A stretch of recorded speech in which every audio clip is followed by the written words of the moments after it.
પ્રાપ્ત માહિતી મુજબ સાબરમતી સપ્તેશ્વર નદીથી લઈને કટ્ટી મંદિર, કડોલી, ખેડાવાડા, જોરાપુરા, દેદરોટા અને છેક પ્રાંતિજ સુધીના વિસ્તારોમાં ગેરકાયદેસર ખનન ધમધમતું હોવાનું ચર્ચાઈ રહ્યું છે. ખનિજ માફિયાઓ ખુલ્લેઆમ રેતી ચોરી કરી રહ્યા છે. ગામોની નજીક સાબરમતી નદી આવેલી છે. તે ગામોમાંથી ઓવરલોડ રેતી ભરેલા વાહનો પસાર થતા હોવાથી ગ્રામ્ય માર્ગોની હાલત કફોડી બની છે.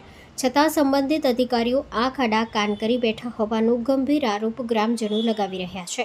Story report by Pravinsinh Dabhi, Sabarkantha.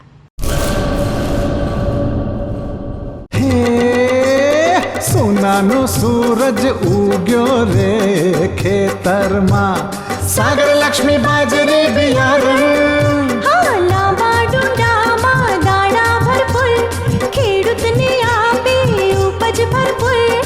સાગર લક્ષ્મી બાજરી બિયારણ. સાગર લક્ષ્મી એગ્રીસીડ્સ ઉત્પાદિત હાઇબ્રિડ બાજરી બિયારણ જ વાવો.